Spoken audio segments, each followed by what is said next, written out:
Magandang araw mga master. Nandito tayo sa resort.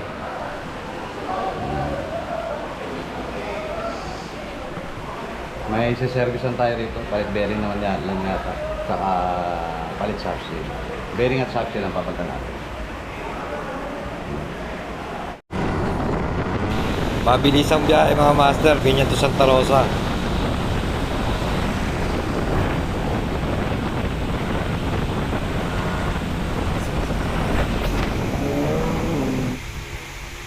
Ayan, magpa-full tank muna tayo dyan para siguradong makakarating sa pupuntahan.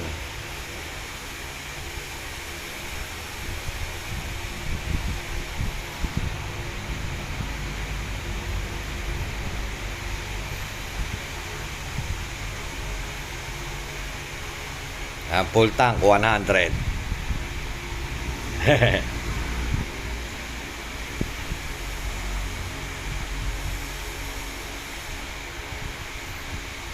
Goods na mga master, diretso na tayo sa biyahe natin.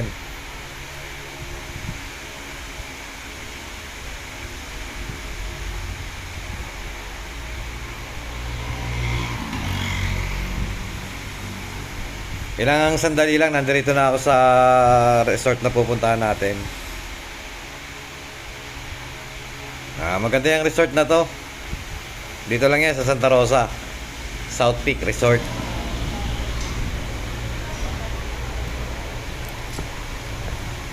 Si Jobit po. Si Jobit. Nandun po sa loob. Nasa loob. Puntahan ko na lang.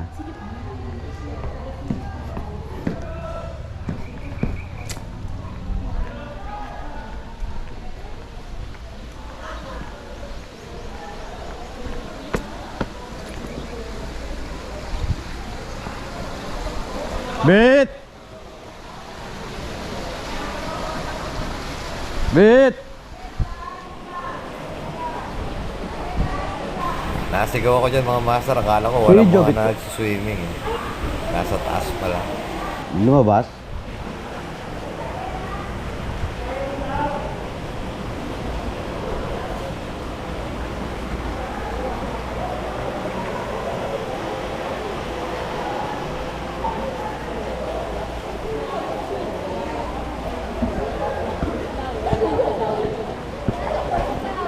Jobit.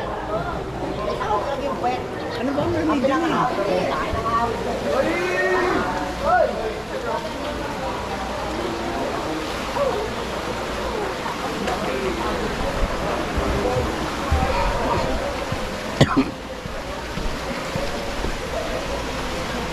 Bit!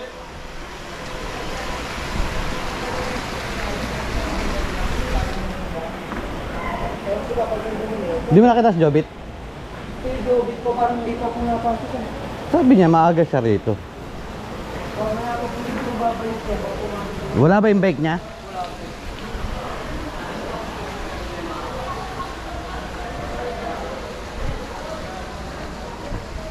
Ay, nako.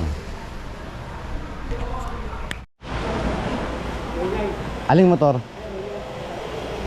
Bago to?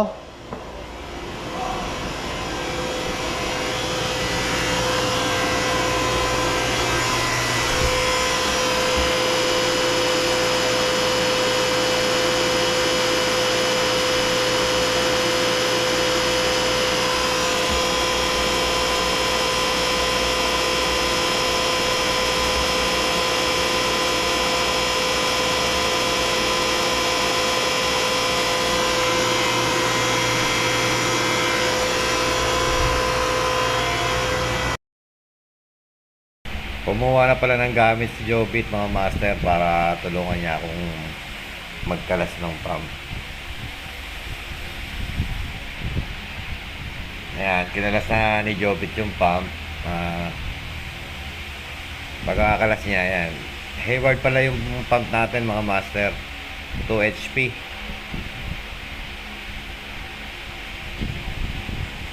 Yan, una kong binaklas yung pinaka pump niya, pump housing. Gumamit na ako dyan ng number 14. 6 na tornilyo lang naman yan.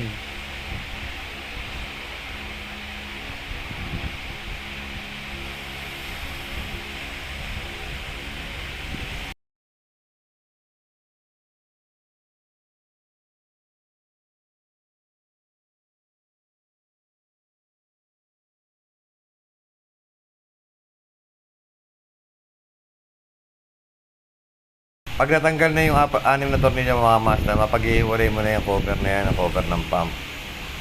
Sisikwatin mo lang yan gamit ng flat screw mga master.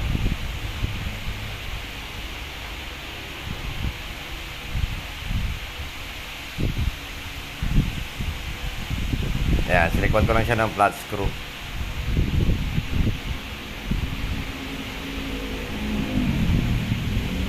Kaya kumuha ako ng kahoy para isapin ko, baka mabasa kasi yung motor eh. Nakalimutan ko kasi tapon yung naman tubig nung pinaka pump. Yan, nagbaha tuloy sa working area ko. Gamit ang flat screw, binuksan ko na yung takip mga master. Dalawa lang naman ang tornilyo niya sa takip. Pagkatanggal mo, pagkaluwag mo, no, pwede, mailayin mo lang yun, matatanggal na yun mga master. Yan, tinayo ko yung motor. Pero mali yan mga master kasi baka mabasag yung impeller eh, nakalimutan ko rin. Una ko dyan tinanggal yung capacitor mga master. Saka yung governor switch. Yan ang tinatanggal ko dyan, yung governor switch na. Yung governor switch, yun yung may spring. Yung tumutulak sa centrifugal switch. Pinukpok ko lang kasi medyo maikpit yan kaya para hindi na ako gumamit ng pangontra, pinukpok ko na lang siya. Parang impact ang dating. Gamit naman tayo ng number 8 na wire o kaya socket. Pwede rin yun. Para sa 4 na tornilyo naman ng motor yan. May mga time minsan mga master napuputulan ng ganyan tornilyo. Ingat lang.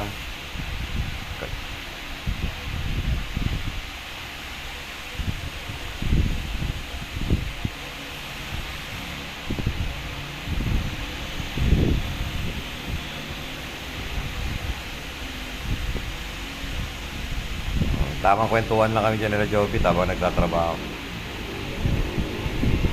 Yan si Jobit, nakakabait niyan. Lagi ako tinutulungan yan sa pag may ginagawa ako dyan sa resort.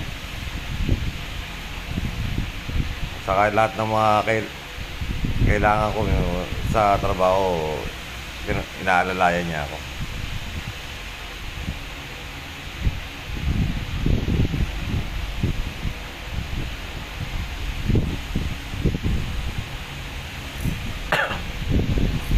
Yan, pagkatanggal ng 4 na tornilyo mga master, pukpukin lang yung bearing housing sa ibabaw gamit ang flat screw sa kamaraan na pukpok lang. Pero may mga time na naninikit din yan. At syaga lang mga master, saka konting ingat baka kasi mabasag. Yan, pag hilahin na lang yan yung pinaka stator, mapag-iwalay na yan.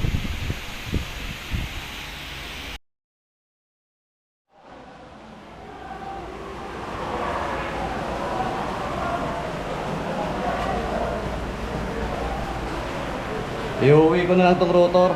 Naiwan ko yung puller eh. Tapos babalik naman natin kagad. Jobit, wala ba shoutout? Wala na.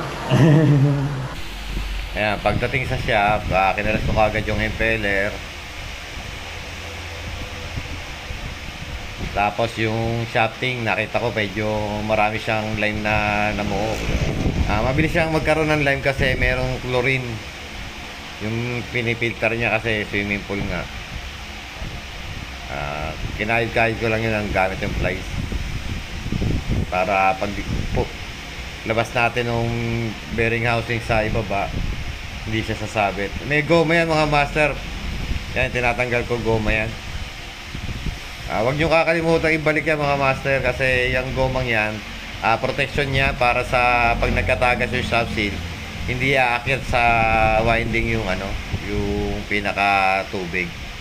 Yan. Gamit ang number 14 na socket. Pinalas ko na dyan, 4 na tornilyo lang yan mga master. Luwagan natin yung screw dyan sa may bearing housing. Yan yung pinaka lock ng bearing. Mapapansin nyo dyan mga master, yung pivot over nya may butas. Dyan natin susot yung pantulak nating bakal dun sa sa pinaka bearing housing.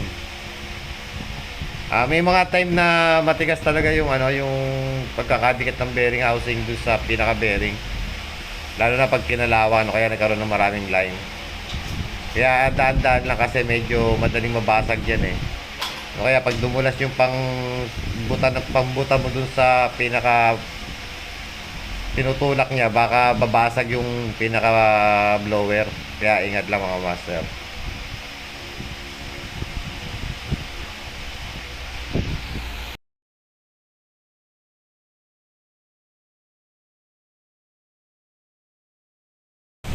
Medyo natagalan din ako dyan mga master na ibaba yung pinaka bearing housing kasi medyo matigas. Pero nakuha naman sa tiyaga.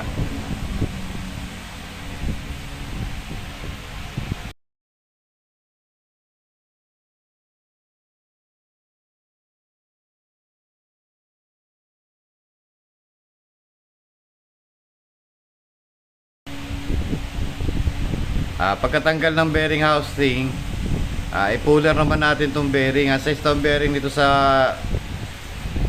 ibabaw 6203, sa ilalim 6304.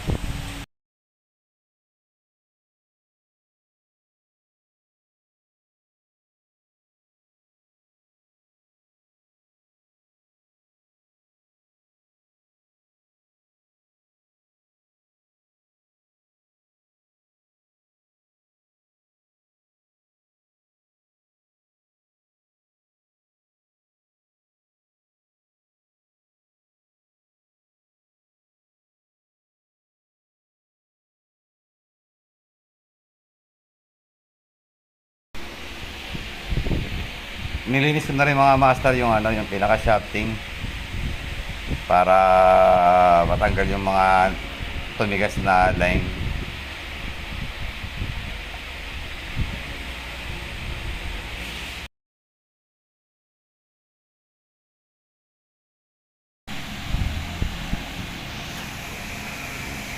Kabit na rin natin ang bearing mga master.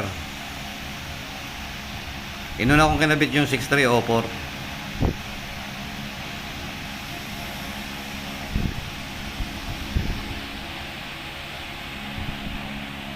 Dahan-dahan lang sa pagpalaw mga master kasi baka masira rin yung bearing eh. Kaya mas maganda minsan pinipress yan. Kaya gamit tayo ng pang-heat para hindi pinupukpok. Pero pag ganyan maliliit, okay lang naman ang pukpok, basta ingatan lang. Ayan, kabit natin yung 6203. Sa 6203, ginamitan ko lang siya ng lumang bearing. Yun na lang ginawa kong pantulak. Nilinis ko na rin yung bearing housing bago ikabit. Kasi may mga namuo din dyan mga lime eh.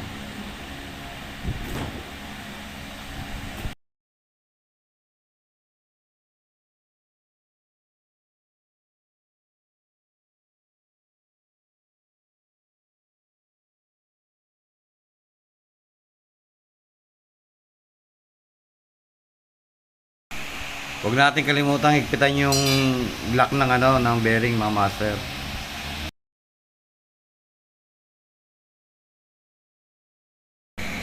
Yan, nilinisan ko na rin yung ibang mga parts ng pump para pagkabit mamaya konti na lang yung mga dumi.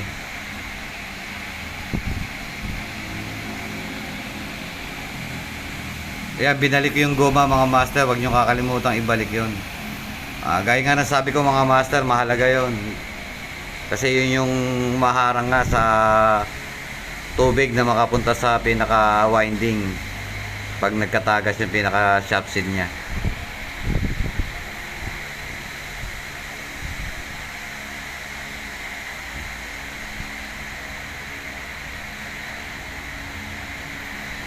Balik na natin yung apat na tornilyo yung tinanggal natin kanina. Number 14 din yan.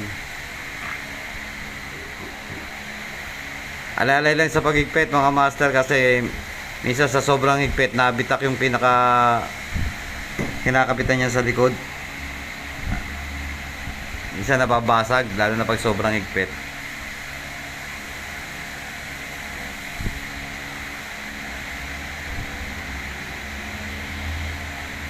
Ayan mga master, tinuro ko dyan yung porcelana. Yan ang una natin papalta sa shop seal. Swerte tayo kasi yung porcelana na binili natin bagong shop seal parehas doon sa luma. May mga time kasi na iba yung size ng ng porcelana, kaya hindi napapaltan. Buti naman dito sa pump na to, yung nabili natin yung shop seal, sakto naman yung pinaka porcelana. Yung porcelana naman mga master, kapag sira na, makapapansin mo yan, may mga guwit-guwit o crack. Pag may crack na yan, may ilik na yan mga master. Yan, kinabit na natin yung pinaka shop seal. Tapos nilinis ko na rin yung yung lumang silicone, tinanggal natin yan mga master.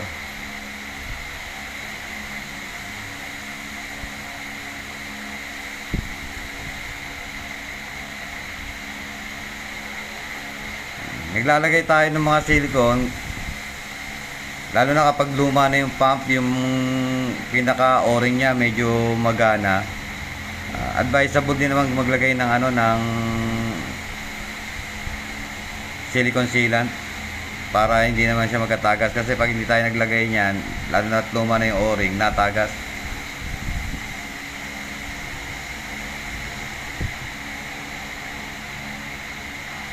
Yan, kinapit na natin yung impeller. Alalay lang sa pag-higpit mga master. Saka sigurado yung hindi tagilid ng pagkakakapit sa thread, baka kasi malos thread.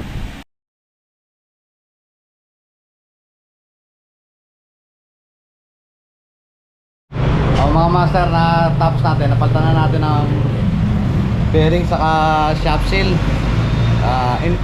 Pinall out ko na lang siya kasi may tumawag sa akin tapos same time nakalimutan ko rin yung puller.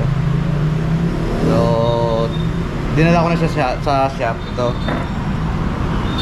Dito na natin pinalitan ng bearing saka ng shop seal. So babalik na lang natin ito sa resort, tapos assemble na. Kita-kits mamaya mga master, kakabit na natin.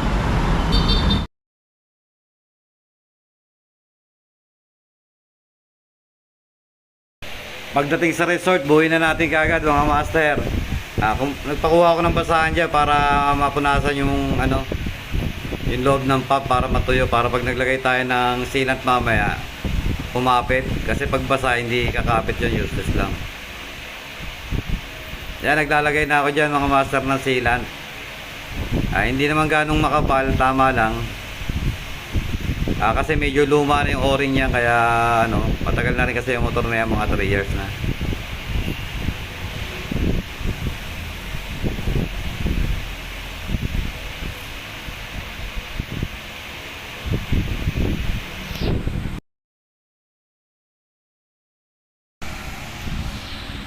Isa-isahin na rin natin ibalik yung mga bolt niya mga master, 6 na piraso. May washer yun mga master, huwag kakalimutan ikabit yung washer. Kasi pag wala yung washer, yung paghigpit mo, yung pinakaulo ng bolt nalubog lang sa pinaka plastic. Kaya mahalaga yung washer. Saka hindi ganong malakas ang paghigpit dyan, tama lang. Saka tabilaan para balanse. Yung thread kasi niya nakatanim lang sa pinaka plastic, kaya pag nasobrahan sa higpit, maaaring masira.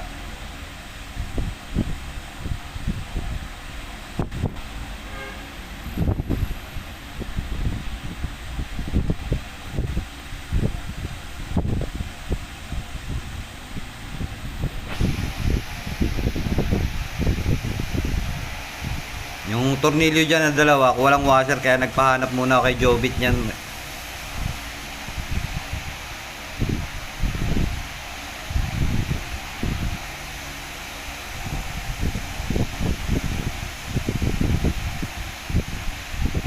Nagpahanap ako ng washer. So habang naghahanap ng washer si Jobit, yan, ikinasa ko na yung ano, yung pinaka stator, yung pinaka motor, yung white. Na huwag kalimutan ilagay yung ano, yung spring washer ng bearing.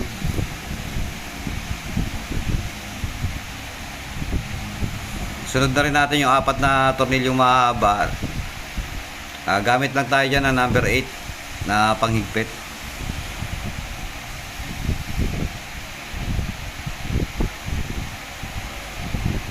Ayan, pinalipat ko sa lamesa para medyo malapit. Kaso hindi rin pala kita. Una kong kinabit dyan yung governor switch. Yung governor switch, yun yung may spring. Yun yung tumutulak sa centrifugal switch.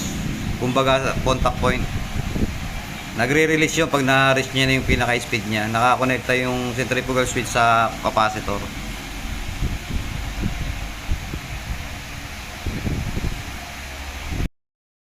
Pwede mo siyang gamitan ng number 11 na open range para makontra, para hindi umikot.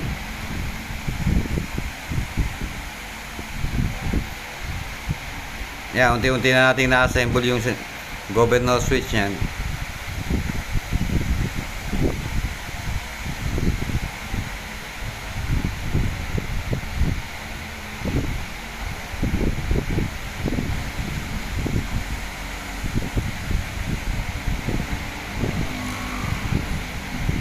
Yan, saka ilagay natin yung spring. Dalawa yung spring niya mga master. Pagkalagay ng governor switch, sunod natin ikabit yung ano, centrifugal switch, yung pinakasawa niya. Pag nagkabit tayo niya mga master, check natin ha. Huwag natin kalimutang i-check kung maayos ba ang lapat. Kapag na subukan natin iangat yung governor switch, kung maayos yung clearance niya sa contact point. Kailangan kasi pag umangat yung governor switch, wala nang contact yung ano, contact point. Kapag hindi kasi nag-release yun, yung contact point, puputok yung capacitor.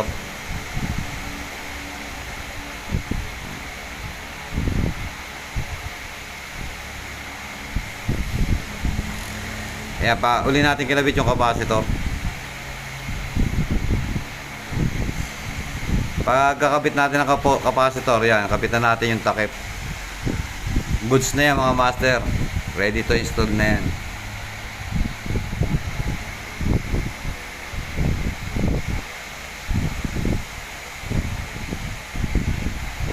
Ayan, tinulungan na naman ako ni Jobit na mag-install. Kaya si Jobit, maasahan talaga yan eh.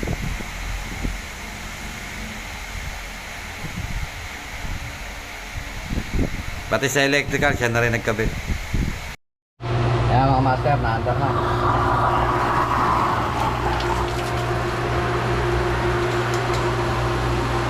Yung tahimik. Tumahimik na?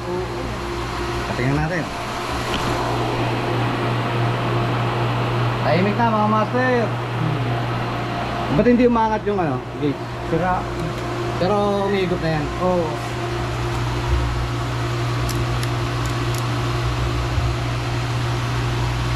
$13.0.